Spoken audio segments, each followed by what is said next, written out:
अब रामायण सुना रहा हूं आपको, कबीर गरीबदास जी ने भी ज्यों का त्यों लिखा है। कहते हैं एक बार ये रामायण क्यों शुरू हुई, भगवान राम ने क्यों स्मृत मंडल पर आना पड़ा, इसका कारण क्या था। कहते हैं एक बार नारद जी ने अपनी साधना पर अभिमान हो गया और सोच लिया कि मैंने जो है अपनी इंद्रियों पर काबू कर लिया, मेरे अंदर कोई विषय विकार वासना नहीं रही। ये बातें जाकर उसने भगवान विष्णु से बता दी। भगवान विष्णु ने सोचा कि इसमें तो अहंकार बोल रहा है, इंद्रियों पर काबू तो भगवान शिव भी को ना पा सके, और ये दो अन्ना का जीव क्यों कर पा लेगा, और इसने तो अपना कर्म और बिगाड़ लिया। भगवान शिव ने कहते हैं कई हजार वर्ष तक अपनी वासना विकार को खत्म करने के लिए साधना की थी।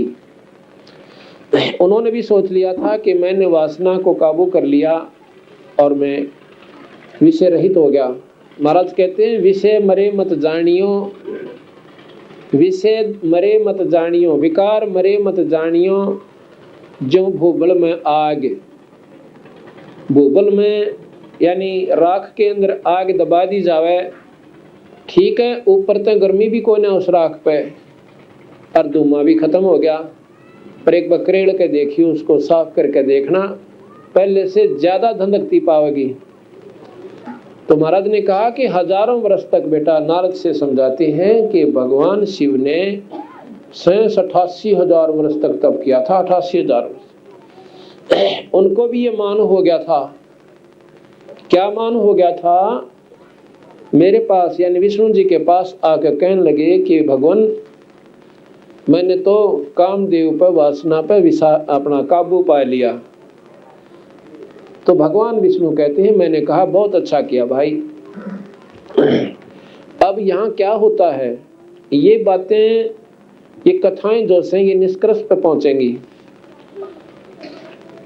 यहाँ पर क्या है कि भगवान विष्णु ठीक कहता कि बहुत अच्छा किया आपने, लेकिन अंदर से वो निरंजन आया और निरंजन ने सोचा कि अगर भगवान शिव की तरह अगर ये विषय वासनाओं पर काबू पा लिया तो यहाँ पर बच्चे उत्पन्न क्यों कर होंगे, जीव कैसे रहेंगे, या तो एक राई पड़ेगी।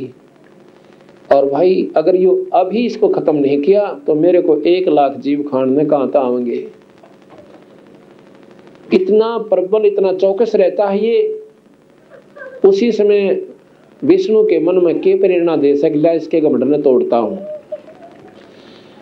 विष्णु जी और उधर से शिव के मन में के प्रेरणा देता है, वही निरंजन शिव प्रसन्न करता है कि हे भगवान कहा भैया कृपा। जिस समय सागर मंथन हुआ था ना तीसरी बार, कहा कि उस समय कहते हैं अमृत को देवता ने ले लिया था, और अगर अमृत को देवता लोग पी जाते तो सभी देवताओं ने खत्म कर देते, पृथ्वी पर राक्षस हो जाते। तो कहते हैं आपने बहुत सुंदर एक लड़की का रूप बनाया था। हाँ, कहते हैं आपने उनसे वो अमृत ले लिया, उन राक्षसों से आपने अमृत लिया तो लिया कैसे। मैं तो उस समय विष पान करके यानी जहर को पीकर, और मेरी तो सोधी दूर चली गई थी, मैं सोधी में नहीं था, यानी मुझे ज्ञान नहीं रहा, मुझे नशा हो गया था विष का कुछ। तो वो दिन मुझे वो बता दो। कहने लगा भैया सारी नहीं पूछा करते, ओली जाली अब की पूछो सो। अक नहीं भाई मुझे बता दो महाराज, अक रहने दो। अक नहीं, मैं तो यहाँ से जब उठूंगा आज पक्की दार का आया हूं कि जब आप मुझे इसका कारण बता दोगे। अब भगवान शिव में भगवान विष्णु में निरंजन प्रवेश था। उसी समय वहां से अंतर ध्यान हुए और एक लड़की का सुंदर रूप बनाया, साथ में एक बहुत सुंदर बगीचा, कहीं फवारे चल रहे हैं, मंद मंद हवा चल रही है, इतनी महक चारों तरफ फूलों की है, ठंडी ठंडी आवाज है। तो शिव जी ने देखा कि विष्णु तो यहाँ है, कोई ना किधर गए, सामने देखे हैं, ऐसा बना दिया कि वहां कोई भी कोई ना, अकेली लड़की घूम रही है। कहते हैं वही भगवान शिव जिसने 88,000 वर्ष तक और पद्म आसन पर, सिद्ध आसन पर बैठकर अपनी इंद्री को काबू करने की कोशिश की थी और कह दिया था कि मैं आज से विषय वासना से रहित हूँ। महाराज कहते हैं वही शिव भगवान फिर उस लड़की के पीछे पागल कुत्ते की तरह भाग रहा है, कामी कुत्ते की तरह। तो उस समय जब वो खूब आगे तंग जाके लड़की का हाथ पकड़े से भगवान विष्णु अपने स्वरूप में आ जाता है और शिव जो है निर्लज हो, लज्जा से बहुत शर्मिंदा हो जाता है। तो उस समय भगवान विष्णु कहते हैं कि भगवान इसको यही बीमारी है कि ये 5 जो विकार हैं, ये जो भगवान शिव के भी काबू में कोई ना, तो आम जीव इससे क्यों कर बच जाएगा। कई भाई कहते हैं मारा गुरु जी तेने कैसे भाई, पहले इन 5 विकारण काबू कर ले फिर भक्ति करिए। फिर तो भक्ति की आवश्यकता है कोई ना, फिर तो वो सतपुरुष स्वरूप हो जाएगा। ये 5 कट की बीमारी, ये 5 बीमारी इस जीव के बस की कोई ना। ये तो इससे ऊपर की शक्ति, इस निरंजन से ऊपर की शक्ति पूर्ण ब्रह्म परमात्मा कबीर साहब का जो मंत्र है उसके जाप करते हैं। जिस प्रकार वो आगे तो नोकीली वस्तु हो और उसने पत्थर पे घिसा दे, खत्म नहीं होंगे विकार, खत्म नहीं होंगे आखिर तक। वो तो बंदी छोड़ करेंगे जब मानसरोवर में नवा देंगे इस जीव ने। वो गलेब सा उड़ा उतरे से इस सारे 5 शरीरों का, उससे पहले ये जमा रहेंगे पर सिद्ध है को ना, इतने जरूर हो जाएंगे। तो वो भगवान शिव जिसने 88,000 वर्ष तक तपस्या की थी और फिर अपने उसी कर्म पर उतारू हो गया। तो यहाँ महाराज गरीबदास जी कहते हैं जैसे अगन काष्ठ के माही, काष्ठ के हैं काठ ने लकड़ी को, जैसे अगन काष्ठ के माही है व्यापक पर दिखे नाही। अब कहते हैं लकड़ी में अग्नि है पर दिखती कोई ना, ऐसे काम देव पर चंडा और व्यापक सकल दीप नौखंडा। इसी प्रकार ये कामदेव गुप्त रूप में हर जीव में, हर प्राणी में, हर खंड में, कण कण में विद्यमान है। जिस प्रकार अग्नि में, काठ में अग्नि कोयना पर जब ही इसको प्रज्वलित कर दिया जाएगा बकड़ पाटे, इसी प्रकार विषय विकार दबे हैं, लेकिन जब ये उतारू होंगे, जब यह राख हट जाएगी, कहते हैं वो अंगार की तरह धनकते पाओगे, दूने प्रफुल्लित पाओगे घटे कोई ना। तो नारद जी कहने लगे आप तो बात गणी जानो सो, और शिव जी तो मार खा गए होंगे, मैं कोई ना खाऊं। कहा अच्छा बेटा, बड़ी अच्छी बात, वाह भाई वाह। भगवान विष्णु ने नारद जी की कमर थपथपाई, वाह बेटा तुम तो फिर कमाल कर गया भाई। क्यों? क्योंकि ब्रह्मा के पुत्र हैं नारद जी और ब्रह्मा विष्णु महेश तीनों भाई हैं, इसलिए उसको कहा पुत्र बहुत अच्छा किया, शाबाश। कुछ देर बैठ के अंदर से प्रेरित कर दिया। नारद के मन में आई कि मैं तो घूमने जाता हूँ, अब तो निर्भय हो गया, मेरे ऊपर कोई ऐसी बात नहीं रही, अपनी अब आनंद लूंगा सृष्टि का घूम घूम के। अब विचार करें महाराज जी, जब विकार काबू कर लिए फिर घूमने की आवश्यकता की तरह की एक विकार है वो बुढ़ी वाली बात से या भी कमजोरी है से। हाँ, एक बुढ़ा कहते हैं डॉक्टर के पास चला गया, वृद्ध आदमी जाके कहने लगा कि डॉक्टर साहब कहाँ भाई, मेरे गोड्या में दर्द रहे ऐसे। अच्छा, अब बुढ़ापा तो सीधा दिखे तो भाई शरीर वीक हो जाता है, कमजोर हो जाता है। कहने लगा भाई बूढ़े ये जो बुजुर्गो कमजोरी है तेरे अंदर, शरीर मतलब कमजोर हो चुका है ना बुढ़ा होकर। अच्छा, फिर कहने लगा ना मेरी पिंडियों में भी दर्द रहता है, पिंडलियों में। कहने लगा कमजोरी के कारण है। ने बोला अड़क कमर में भी दर्द रहे से कई बार। ने बोला अभी कमजोरी है। और उठू हूँ, ने बोला चक्कर आव से।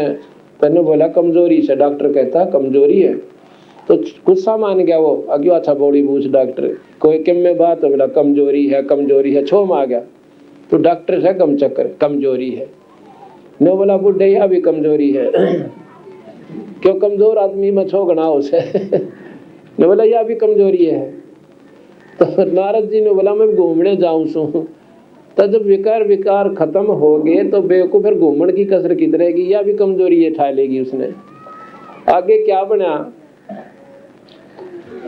अब क्या खेल खेला, क्यों निरंजन फिर प्रवेश करा भगवान विष्णु में और संस्कार दिया उसको कि वो तो बात बिगड़ गई। जन्यों सारे काबू करने लाग गए। इधर देखा देखी सारे बैठ जाएंगे समाधि लाला। आगे क्या किया, एक बहुत सुंदर नगरी बनाई एक पल में, जिसमें खूब राजा लोग राजा रहे।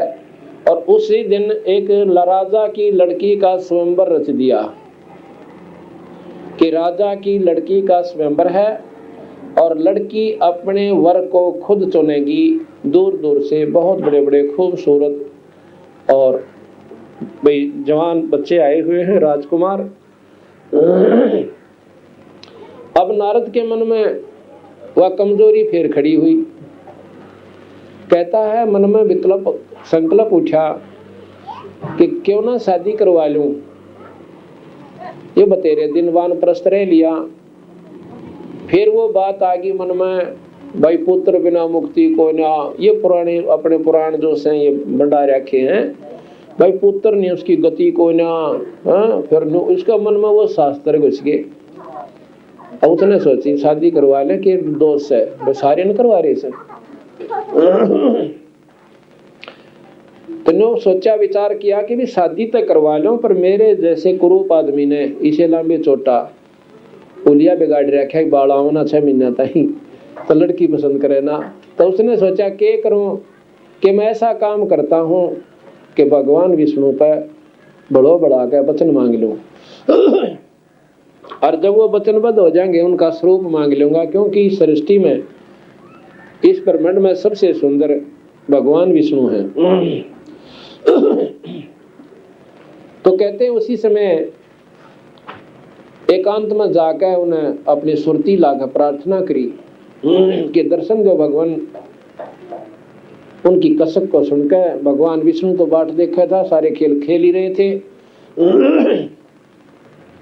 उनके पास जाकर प्रकट हो गए कि मांगो। नारद क्या मांगता है भाई? कि नो को न महाराज जी वचन भर लो। अकबर लिए भाई बोल क्या मांगता है? कहने लगे कि आप मुझे अपना स्वरूप दे दो,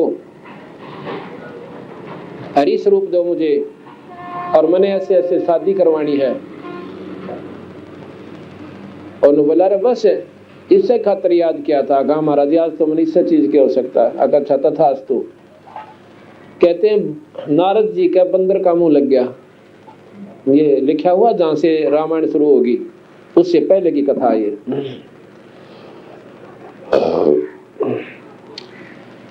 अब वो जाते हैं जहां पर लड़की का स्वयंवर हो रहा था। चारों तरफ भूप बैठे थे राजाजन। तो नारद जी क्या करता है, उन राजाओं के सामने के बराबर में जाके खड़ा हो जाता है। लड़की आती है ऐसे वरमाला हाथ में लेकर। नारद इंद्र ने सोच रहा था एक बार लड़की ने देखा ना और मैं पसंद होया ना। अब लड़की उसके आगे से जब टपकी चली गई, आगे नहीं ध्यान दिया। नारद जी ने सोचा कि इसकी नजर केवल भूपों पर टिकी हुई थी, मेरे को देखा को ना। वो फिर आगे जाके दूसरी तरफ आ गया, वहां फिर आगे खड़ा हो गया। लड़की फिर आगे टपकी। तीसरी बार कती नाड़ काट ली, सब आगे आ खड़ा हुआ। अब लड़की और 2 कदम पाछे नोके और आगे न सरगी। एक बोला रा बौड़ी बूच अपना मुंह तो देख ले। उड़े तो लगे थे तने देखने सारे का आगे अंडर लग रहा। उसने शीशा दिखा दिया। दर्पण को देख के, अपने स्वरूप को देख के वो नारद जी इतना कोपित हुआ इतना क्रोधित हो गया, लाल आंख होगी। अगदण बस आ जाते ही फूक दे उसने, राम भगवान विष्णु ने, पर फूकण में गांठ भी ना गाली। सामने देखा है कि भगवान विष्णु आए और उस लड़की ने उसका वरमाला डाल दी और वो शादी करके उस लड़की को भगवान विष्णु ले गए।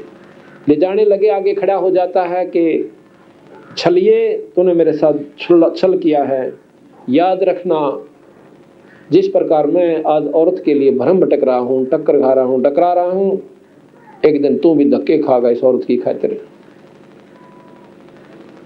इब्नो भगवान विष्णु ना बेरा था कि आगे तेरे पर भी पड़ जाएगी। अब ये श्राप दे दिया भगवान विष्णु को नारद जी ने। ये 3 ताप के अंदर आता है। अब ये कथाएं क्यों सुनाई जाए? गरीबदास जी ने इतना बड़ा ग्रंथ साहब क्यों लिखा कि ये सारे शास्त्र लिखे पहला था कि कोई नो ना जाने कि न बेरा ना था, अनपढ़ आदमी था तो, और के जाने वेदों और शास्त्रों के बारे में। वेदों की घस काट रखी गरीबदासियों ने, और इस शरीर का दाना दाना गिन रखा है, नस नस की बेर दे रखा है। योगी साधन भी नहीं ढूंढ सकते उसको। तो ये कथाएं आगे काम आऊंगी हमारे सत्संग में, जो मैं आज आपको बता रहा हूं। ये 3 ताप के अंतर्गत ये कष्ट होते हैं। किसी देव का रुष्ट हो जाना, किसी के द्वारा श्राप दे देना, आदि आदि, किसी के द्वारा जंतर मंत्र कर देना, ये 3 ताप के अंदर आते हैं। तो उस नारद के श्राप के फलस्वरूप भगवान रामचंद्र जी ने अयोध्या में राजा दशरथ का जन्म लिया।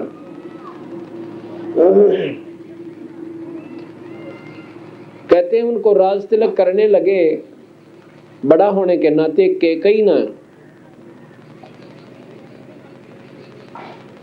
एक दासी के बैकांत राजा दशरथ पर वचन भरवा लिए। राजा ने सोचा खुशी का मौका है, औरत की जात से मन माने भाई और गहने बनवाती होगी, घना करेगी, एक नारा मकान बनवा लेगी, ये 2-4 बात हुआ कर औरता में अग दे दूंगा, मांग लेके मांगा सर। क्योंकि उसने पहले वचन भरवा रखे थे। एक बार राजा दशरथ युद्ध में गए थे और वहां पर कहते हैं युद्ध में उसके पहिया टूट गया और गिल्ला हुआ बैठी थी कैकई ने कहते हैं उस दुर्रे की जगह अपना हाथ दे दिया।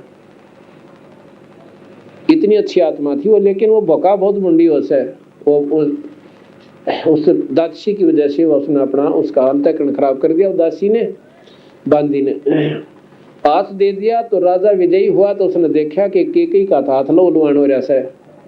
अगर वो एक ही थोड़ी देर का काम था, अगर उसमें वो रथ टूट जाता, राजा दशरथ गद पड़ता, हार हो जाती।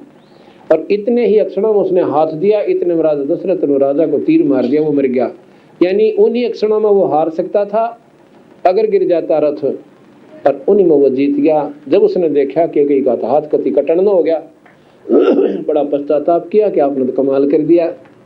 ने बोला मांग ले जो मांगना चाहती है, अब फिर मांगूंगी, ये मेरे पेंडिंग रह गए। तो उस समय उसने वो वचन मांगे कि जो युद्ध में वचन भरे थे, आज मुझे वो दे दे। उन्होंने सोचा भी को गहने मांगती होगी, क्यों खुशी का समय से कल राज तिलक होना बच्चे को। और पहले कैकई दशरथ उसको रामचंद्र को अपने बेटे भरत से भी ज्यादा लाड करया करती। तीनों में कोई भी अपने बच्चों में अंतर नहीं था, लेकिन एक नीच आत्मा ने सारे घर को बर्बाद करके दे दिया।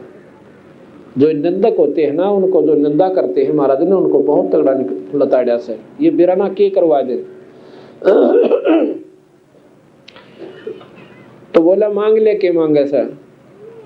एक वचन तो युग है कि भरत को राज मिले और इसको रामचंद्र को 10 छोटा 14 वर्ष का।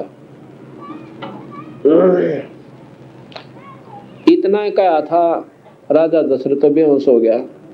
अकबौड़ी तो मांग गया भी तो मांग गया कि मैं तंत्र नाश कर दिया। तन्ने बोली एक बात बताओ, आप इतनी काली मान गए, इसका मतलब भरत में और तुम रामचंद्र में भेदभाव मानते हो? ने बोला राज तो तू भरत ने दे दी और चाहे रामचंद्र ने, कोई फर्क नहीं था। लेकिन ये दसोटे की बीमारी किसने बैठ दी, या तने गलती क्यों कर दी।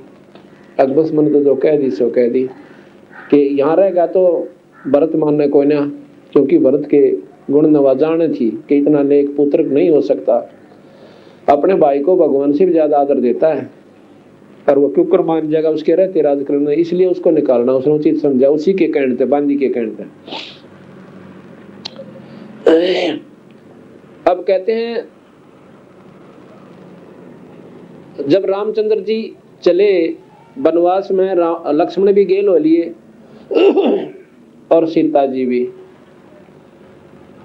दशरथ कहते हैं चौबारे पर चढ़ गया, जाते देखे ना इतना निचली छात पर दिखे, इतने अच्छे उस पर देखेगा, और फिर नहीं दिखा, नहीं बोला मैंने चौबारे पर चढ़ा जाओ, ऊपर चढ़ गया डेढ़ दे बूढ़ा आदमी, और छात पर चढ़ गया तो दिखने बंद हो गया, मंडेरे पर खड़ा हो गया। मंडेरे भी 3-3 फुट के हुआ करते, भले ही वो फुट चौड़े होते थे, उस मंडेरे पर चढ़ गया, और मंडेरे पर भी ना दिखा, कहते एडी ठाली, और बूढ़ा आदमी था, बैलेंस डटा को नहीं गात का, और नाड़ के तरफ सर के तान गिर गया, पड़ते मर गया। गरीबदास जी कहते हैं दशरथ चौबारे चढ़ा, राम विवेक की एक, और चौबारे पगड़ गया और पड़ा कलेजा छेक। कहते हैं राम का अगर प्यारा था तो दशरथ था, बाकी तो बनावटी थे। अगर ममता जो लगन थी रामचंद्र के अंदर, तो एक दशरथ में थी, जिसने अपने प्राण दे दिए उस अपने बेटे के दर्शन खातिर के मेरे बिछड़ कर चला गया। बाकी तो कहते हैं झूठे राम राम याद करें से, याद तो उसने किया था अपने पुत्र रामचंद्र को, यानी 3 लोक के भगवान को। तो ऊपर से जब गिरा तो वो पड़ते ही मर गया।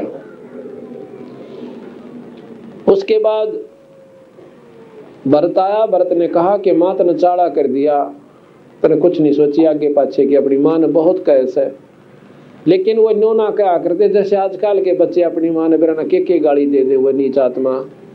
उसने गुस्सा भी नहीं किया भरत ने, लेकिन बात बात में सारी कह दी, माँ तने सोची कुछ नहीं। और भाई समझदार आदमी का इतनी बतेरी लाग जा कर के कई घनी रोन लागी बैठ के, न बोली बेटा मेरा दिमाग खराब कर दिया, मेरे बस की बात नहीं रही, या चाहे तो होनी समझ ले, और भाई चाहे मेरी नीचता समझ ले, पर ईब तो बेशक तेरे भाई ने बुला ले, मेरा कोई विक्षेप नहीं है। न बोली तो वो बात गई बावड़ी, तने चाड़ा पाड़ दिया, गलत करे आपने माता जी। चलो ठीक है, आपने जैसा सोचा वैसे ठीक है, लेकिन मैं राज को ना करूं, ये भी आप सत्कर मान लियो, मैं राज नहीं करूं। और अपने भाई की खड़ाओं को गद्दी पर रखा है। भरत भी गया, कहते रामचंद्र को लेने के लिए, भैया वापस चलो। अग्नि भाई देखो माता पिता का वचन से पिताजी के छोड़ूंगा तो उसका धनात्मा दुख पाओगी। वो कहने लगा पिताजी तो स्वर्ग से डाल गया, आप क्या चाहिए, अब कुछ भी हो उनके जाने के बाद तो और ज्यादा इस वचन पर डटूंगा, नहीं तो उसकी आत्मा काल पाओगी। इस प्रकार भरत को भी रामचंद्र जी ने बोलने जोगा नहीं छोड़ा कि आगे वो संघर्ष करे। कहने लगे पिताजी की आत्मा और ज्यादा दुख पाओगी अगर मैं उसके वचन में तोड़ के वापस चला गया तो। भरत वापस आ गया, मुंह लटका के, कहते हैं जमीन पर खड़ा खोद के वहां रहने लगा, और गद्दी पर भगवान राम की खड़ाऊं ले आया, हाथ जोड़ के वो रख दी। चलो कुछ दिनों के बाद सीता रावण की बहन शरूपणखा कहते हैं लक्ष्मण को देख के उसके स्वरूप के ऊपर आसक्त होकर उससे शादी की प्रार्थना करती है कि आप मेरे से शादी कर लो। तो लक्ष्मण कहने लगा इब तने कह दी है तेरी नाड़ काट दूंगा मैं। लेकिन वह नहीं मानी। कहते हैं उन्हें शरूपणखा की नाक काट दी, नीच तू चली जा, तेरे जैसी उल्टा औरत।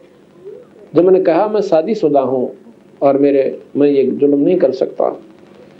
अब शरूपणखा ने जाकर अपने भाई को उल्टी सुल्टी सिखा दी रावण को। कहते हैं रावण तेरा जीना जाना कुछ नहीं भाई, तेरे भाई तेरी बहन की नाक काट ली, एक जंगल में फिरे से 2 मस्करे। उल्टी सुल्टी ला दी कि मेरी इज्जत का गाक बने था, मैंने हथा पाई करी, उसने मेरी नाक काट दी। अब भाई रावण बड़ा क्रोपित हुआ। उसने अपने मामा मारीच से कहा कि मामा तू तो सोने का मर्ग बन जा और मैं सीता ठाक लाऊंगा, इनका काटू रोग। तो कहते हैं उसका मामा मारीच बहुत सुंदर बनका सोने का मृग हिरण, और वहां पर सीता ने एक बहुत सुंदर बगीचा लुआया था। उन्हें रह गए थे 1-2 साल होते हैं ना जब ये कहानी बनी। और वो बड़े सुंदर बगीचा, उसमें फूल खिले हुए, और उसमें वो सोने का हिरण घूमने लग गया। और सीता कहने लगी कि ये तो बहुत सुंदर हिरण है, इसको तो मैं अपने यहाँ पर रखूंगी, बांध कर रखूंगी। तो उसने कहा कि आप ये हिरण लाओ। रामचंद्र जी कहने लगे कि क्या करोगे हिरण का, छोड़ो इन बातों ने। नहीं, हिरण तो लाना ही पड़ेगा आपने, ये बहुत सुंदर हिरण है। अब कहते हैं राजहट, त्रियाहट और बालहट, क्योंकि वो ज्ञानी पुरुष थे, ज्यादा संघर्ष नहीं करते थे इस बात को जान के कि मानना तो इसने सह को ना, जब एक जिद पकड़ ली। तो कहते हैं उठा के वो अपने तीर को भगवान राम, और वो कहती थे मरिया हुआ ले आओ, इसकी खाल न रखूंगी मैं अपने पास, बहुत सुंदर इसकी खाल है, मृग छाला। भगवान राम जो है तीर उठा के भाग गया तो वो मृग भाग लेता है। रामचंद्र जी काफी दूर निकल गए उस मृग का पीछे। वहां जाके मृग तो अंतर ध्यान हो गया, आकाशवाणी होती है कि भैया मैं मार दिया, भैया मैं मार दिया। रामचंद्र जी जाने से पहले कह गए थे कि इसको छोड़ के मत आना, चाहे कुछ भी हो जा, अकेली मत छोड़ना जंगल में, कहते तुम भी भाग गया है, अगना मैं नहीं आऊं। और अगर आए भी किसी कारण से तो ये एक कार दे आना इसके चारों तरफ के। वो रामचंद्र जी ने बता दिया कि ये मंत्र पढ़ के और चारों तरफ एक निशान खींचाना, लकीर, और कोई भी फिर इसके अंदर नहीं आ सकेगा, ना कोई जानवर ना कोई व्यक्ति। तो आकाशवाणी हुई कि मैं मार दिया भैया, मुझे बचाओ भैया, मैं मार दिया भैया। तो सीता जी कहने लगी कि तेरे भैया के ऊपर आपत्ति, आप जाइए। बहुत नाट्या। लक्ष्मण ने बोला मेरे भाई ने मारनिया कोई नहीं धरती पे, ये कोई छल हो सके। ने बोली तेरी नीत में फर्क आ गया दिख है। यहाँ तक कटु वचन उसने कह दिया सीता ने, तो कहते हैं लक्ष्मण पर सहन नहीं हुई, अत्यंत जुल्म कर दिया। आखिरी बात कह दिया तो कि तेरी नीत में फर्क हो गया कि वो मर जाए, तो मेरे से शादी करना चाहता है इसलिए नहीं जाना चाहता। अब बाकी तक के मराई को ना, और भाई क्या सुनी कि मैं करी नहीं गई, क्योंकि उसकी बड़ी भाभी थी, माँ समान दर्जा था। कहते हैं ने बोला पर एक काम करिए, ये मारा भाई जी कह के गए हैं भैया कि इस तो बाहर मत आ जाइए तू, अंदर तुझे कोई नुकसान कोई दिक्कत ना होगी, अगना मैं कोई नहीं जाऊँ, बाहर नहीं जाऊंगी। अच्छा बस ठीक है। तो वो तीर लेकर चला, तो आगे से रामचंद्र जी आते पाए। क्यों आया तो कि वहां पर एक ऐसी आवाज आई थी कि जैसे मैं मार लिया भैया, मैं मार दिया भैया। इतने में कहते हैं पीछे तो रावण एक संत का रूप बनाकर ऋषि का आटा मांगने ही आया। जब वो कहने लगी कि ले जाओ महाराज आगे आके झोपड़ी तय, रावण कहते हैं उस कार के नजदीक गया तो उसमें आग पाटी जैसे बिजली चमक्या करे, एकदम 10 कदम उल्टा हो गया। कहने लगा मैं ना आ सकता अंदर मैया, और आप आके बाहर डाल जाओ।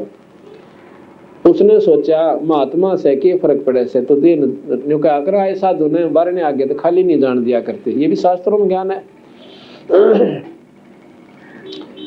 तो उसने अपने उठा के थोड़ा आटा और जाके वो कार पार करके अरण्यों ही जोड़ी का नहीं हाथ किया था, उसने ताड़त पकड़ कर कंधे में घेर ली।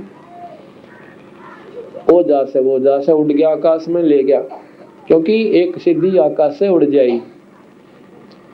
आए जब दोनों भाई तो कुटिया खाली पाई। अब के कब अपने भाई ने एक बार तक आया था, लक्ष्मण तो नचाड़ा कर दिया, आना नहीं था। इन्होंने बोला भैया मैं के बताऊं, बस ऐसी बात कह दी, मेरे पर डटिया नहीं गया, मैं मर जाता इससे अच्छा तो या तेरे पास आता ना मैं अपने तीर मार के आत्महत्या करता, मेरे पास दूसरा ठिकाना नहीं था। ऐसा क्या कहा कि इन्होंने बोली कि तू तेरे नीत में फर्क आ गया, तूने सोचा वो मर जाए मैं इसको पत्नी बना लूं। रामचंद्र जी समझ गए कि ये तो कोई भाई करड़ाई थी, बैठ गए। रोआ पीटी शुरू होगी, काफी बुरी तरह रोते रहे। पेड़ों की कौड़ी भर भर के उनसे पूछ रहे हैं कि सीता देखी, पक्षियों से, जानवरों से, हिरणों से, मृगों से रो रो कर रुदन मचा दिया।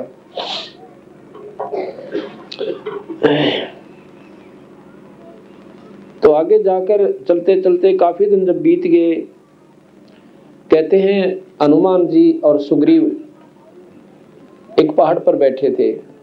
उन्होंने देखा, सुग्रीव ने देखा कि भाई देखिए हनुमान, क्योंकि सुग्रीव का खास दोस्त था हनुमान जी, पहले उनका वजीर भी था।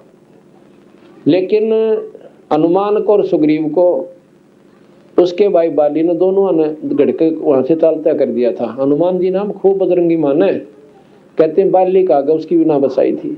अब ये बातें सोचने जोगी है, निखार करने के ताई ये कथा सुना रहा हूं, मेरा शौक नहीं रामायण सुनाने का। लेकिन हम जहां आसक्त हो रहे हैं उसका अंधेरा नहीं हटेगा। कहते हैं हनुमान जी और सुग्रीव बहुत गहरे दोस्त थे और हनुमान के बस का उस बाली को मारना भी नहीं था, क्योंकि बाली में एक विशेष खासियत थी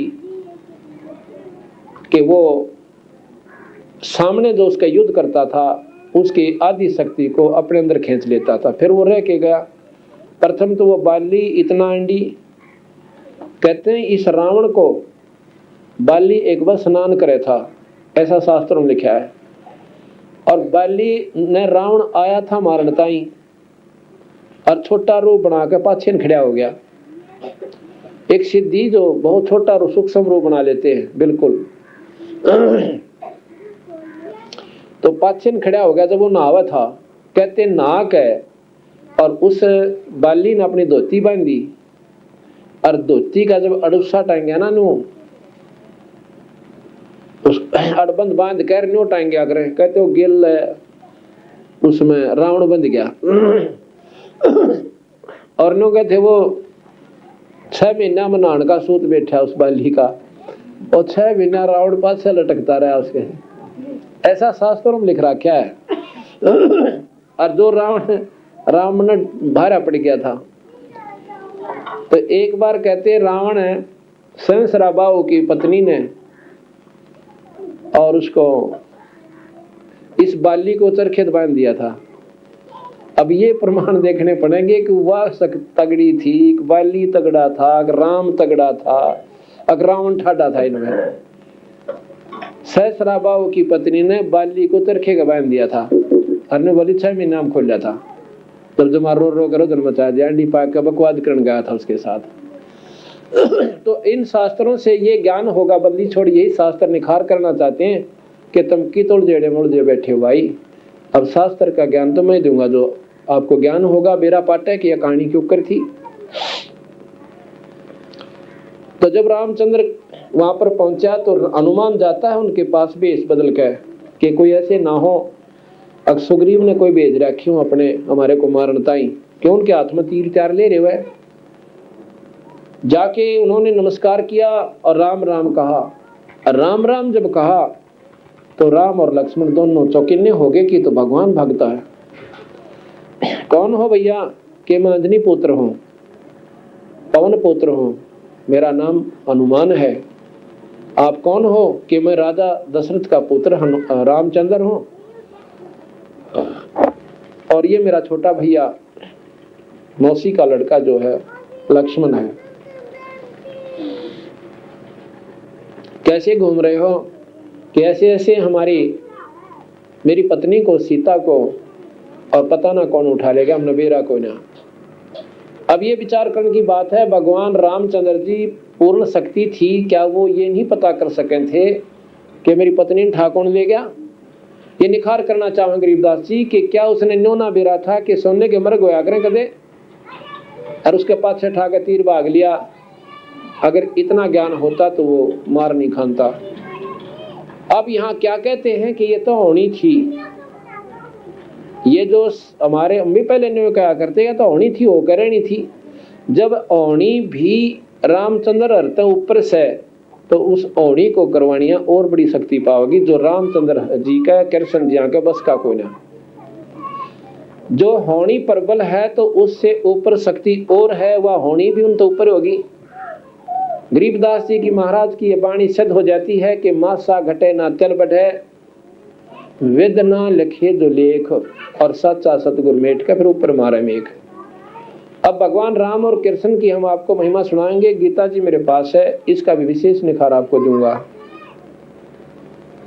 और बिल्कुल तथ्यों के साथ होगा। नो नहीं नोना सोचो कि क्रिटिसाइज की उद्देश्य नहीं है हमारा। जितना ज्ञान जिस शास्त्र में है वो सत्य है, लेकिन एक पूर्ण शास्त्र को प्रमाणित करने के लिए, उसको शास्त्र जचाने के लिए ये गरीबदास महाराज ने लिखा, ये भी एक पूर्ण परमात्मा की जानकारी यानी ग्रंथ साहिब है। अरे डोरी क्यों हटा दी? इस प्रकार अब निखार होता चल रहा है हर वाणी का।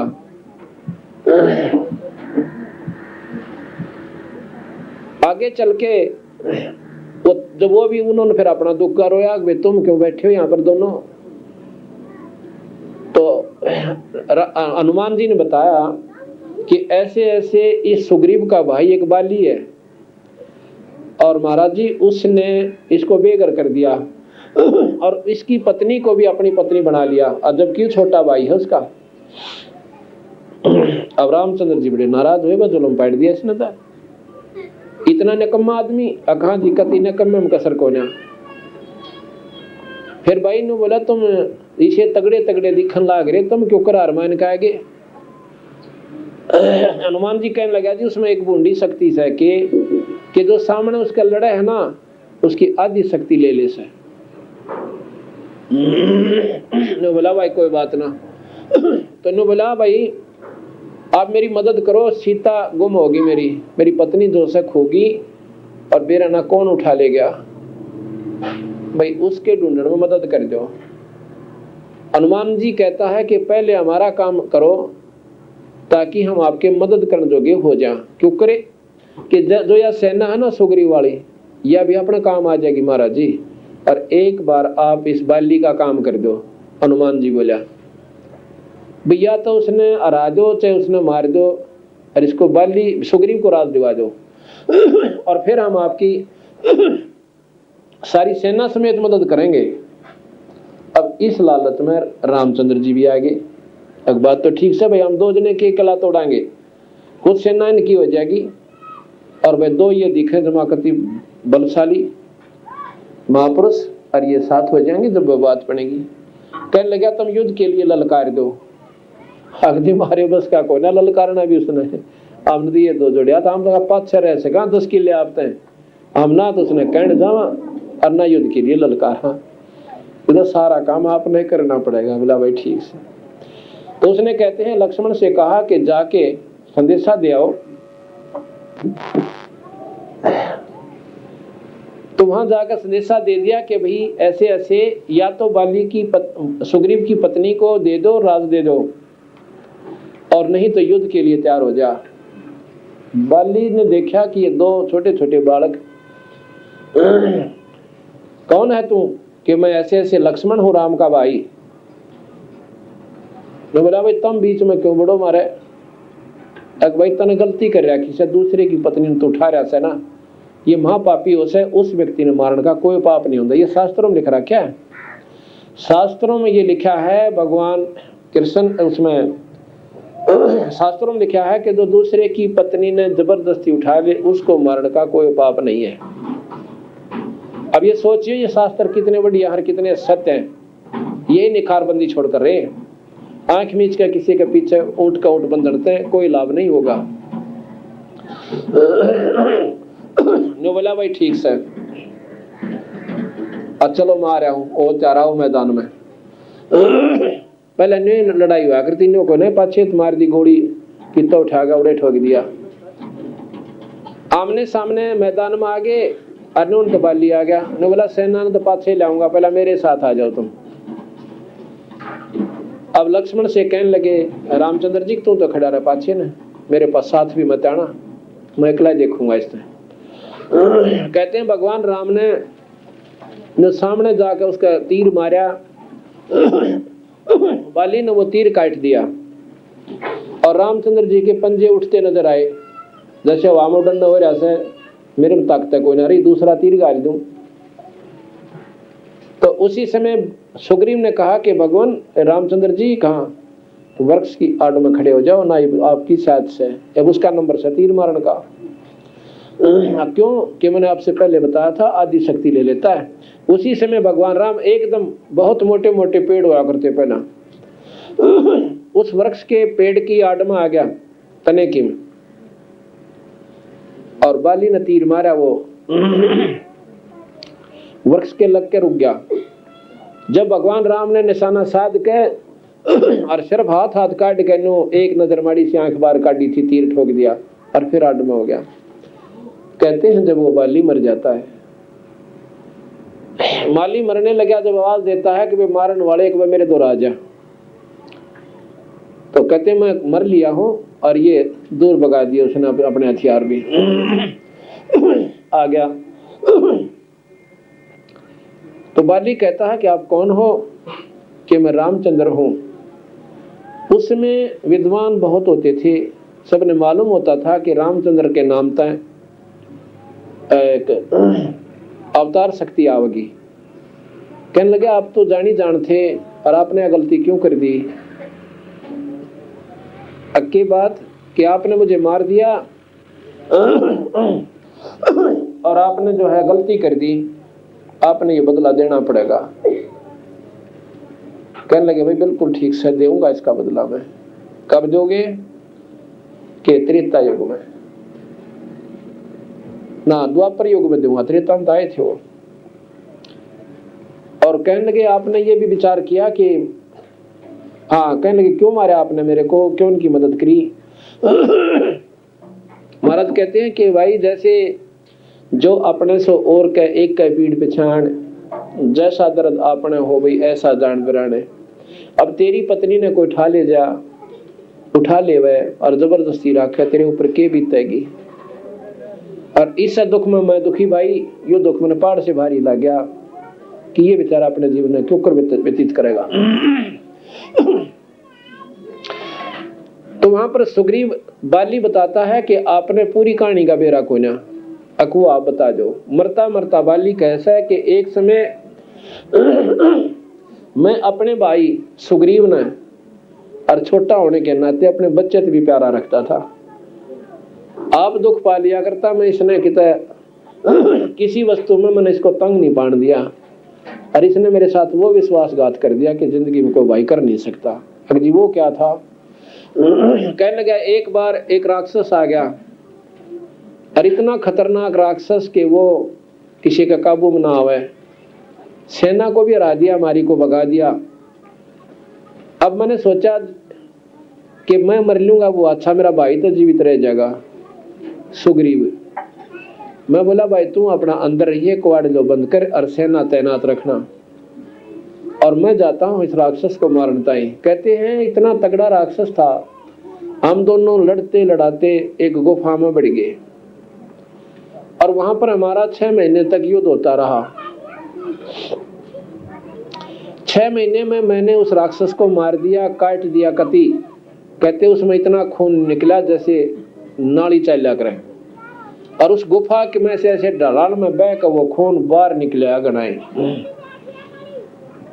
पहले तो सुग्रीव ने ढूंढता अंडे कि कहाँ गए। जब देखा कि गुफा में तो ये खून आया से, तो उसने डरते ने उस गुफा के ऊपर सैनिक ला के एक बहुत बड़ा पत्थर रखवा दिया कि कहीं उसने तो क्या पली करी उसने सुग्रीव ने कि मैंने नो सोचा था कि सुग्रीव भाई मार दिया बाली हैं, और कदे राक्षस आगा हमने ना मार दे। कहने लगा इसने वो पत्थर अड़वा दिया इतना भारी कि 100 आदमी अब ना हटा हो। तो उसको मार के मैं भी निढाल हो गया, मेरे में हिम्मत नहीं रही बाहर उठने की। 2-4 दिन सुस्ता के जब मैं उठा और जाके देखूं गुफा के ऊपर भारी पत्थर रखा हुआ, तो फिर मैंने टक्कर मार मार के, क्यों ही मैं अपनी मौत दिखा, खोए मार मार के उसमें थोड़ा सा राह बनाया 20-30 फुट का, उसके वहां का मैं निकला। मैं आया 6 महीने में तयू तांडी पाक्या बैठा राज करें, और मेरी पत्नी ने लत्ता उड़ा रखा गड़े, हाँ दोनों अपने ठाठ करने लग रहे। ई बाप बताओ यो मेरा कसूर था किसका? मैंने इसका 2 मारे दड़ाक और गांव ते दिया काट। मूर्ख के बच्चे, इतने न्यो सोचना था कि भाई इतने न्यो कैसे सोच ली कि भाई मर गया, तेरे न्यो क्यों ना सोची राक्षस मर गया, और भाई मर गया था तो बेटी के बाप तो मर जाना चाहिए था, फिर तू भाई टिंडे लेना था मेरा, क्या का भाई था। तो ऐसी उसके ऊपर कह के ने बोला जी, जब मैंने इसको धक्के देकर बाहर काट दिया, और मेरे अंदर कोई दृष्टि दोष नहीं था। यह पत्नी आज भी इसकी पत्नी मेरी बेटी समान थी, ये ठीक से, इस तरह दुख जरूर हो गया था, और इसने जो ना कर्म करण के थे वो कर लिए। तो रामचंद्र जी ने बोला जी मेरे से गलती होगी, गलती कोई ना हुई, ये बदला आपने देना पड़ेगा। मैं बोला जी ठीक से दूंगा। कब दोगे? द्वापर युग में। तो द्वापर युग में भगवान कृष्ण जब वही विष्णु अवतार आए, कहते हैं एक शिकारी ने उनके पांव में तीर मारा, और तीर के लागण तो भगवान राम वो कृष्ण मर गया। मरते हुए बहुत चिल्लाया, चिल्लाते चिल्लाते, क्योंकि जिस प्रकार वो वृक्ष की आड़ में देकर मारा था वही बदला ज्यों का त्यों देना था। उस शिकारी ने सोचा था कि भगवान कृष्ण ने अपनी बगीचे में घूमता घूमता जंगल में जाकर, और दोपहर का समय था, वृक्षों की ठंडी ठंडी हवा थी, वृक्षों के नीचे लेट गया, और वृक्षों की डाली नीचे टिकी हुई थी जमीन पर, काफी गहरे वृक्ष थे, और हवा बहुत ठंडी हवा चल रही थी, मतलब बहुत अच्छी वहां गहरी छां थी। उस छाया के अंदर लेट के और पैर के गोड्डे पर अपना दूसरा पंजा न्यू रख के, जैसे आम आदमी बैठ जाकर गोड्डे पर घुटने के ऊपर जो है पंजा पैर रख के, तो उसमें पैर का पंजा से सामने हो जाता है, और उस पैर में पद्म था, एक चमकीली वस्तु होती है जो बहुत चमक देश है, उसको पद्म कहते हैं, गोल आकार का, जैसे अपना आंख लगी हुई है, ऐसे ही वो उनके परमानेंट फिट था कुदरत की तरफ से। और उसमें इतनी चमक हुआ, अगर अंधेरे कमरे में ला दे तो 1000 वाट का बल्ब भी फेल हो जाए उसका सामने, इतनी चमक होती है। दिन के मां वैसा चमका जैसे बहुत गजब का सितारा सा। तो शिकारी ने सोचा था कि कोई हिरण बैठा है और उसकी आंख चमका से पंचता के मां का उन पत्तों के अंदर से तीर छोड़ दिया, और ऐसा तीर मारा कि उस भगवान राम के पद्म के साथ में और पांव में लग गया। पैर में लगते ही तो राम भगवान कृष्ण रोने लग गए, यानी जैसे चोट लग जाकर चिल्लाना पड़े से, भाई मार दिया मुझे, मार दिया रे, मुझे बहुत पीड़ा हो रही है, मार दिया मुझे, बहुत पीड़ा हो रही है। अब व्यक्ति की आवाज सुनकर अगवई तो कोई आदमी मर गया दिखे से। उसी समय वो बालिया नाम का शिकारी बाजा आया, भाग के और देखा है कि तो भाई एक आदमी लोचन लग रहा से, ऐसे तड़फ रहा बुरी तरह, उसके चरणा में पड़ के कैसे, और फिर मुकुट धारण कर रहे। उसने देखा कि कोई राजा भी है, आज मर गया तू कतई ना, तो कोई ना ख्यास करो आदमी की। तो कहने लगा राजन मेरे से गलती होगी, माफ करो। उस समय कृष्ण जी ने भगवान माननीय थोड़े थे, कोई नहीं मान्या करता भगवान उनको। तो जाने पाछे पता चला कि 3 लोग के नाथ थे।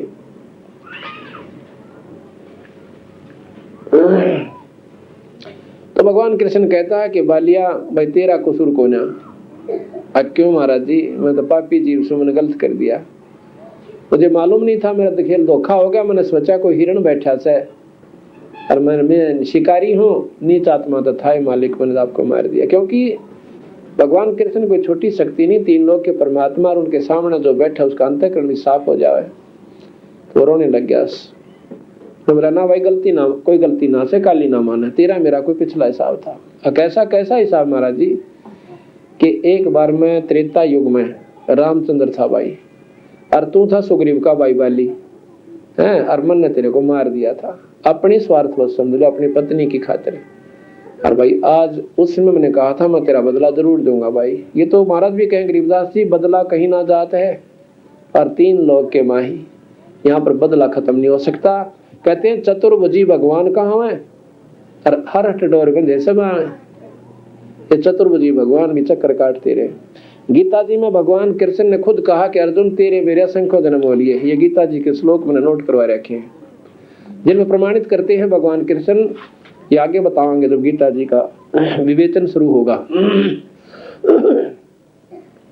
उसमें कहते हैं कि अर्जुन तेरे मेरे असंख्य जन्म हो लिए और वह ये होते भी रहेंगे। ये बिना सोच के हम आगे ना आएंगे, ये पहला ना थे, या ये राजा लोग जिन्हें देख कर तू डर गया, ये पहला ना थे, ये आगे ना होंगे।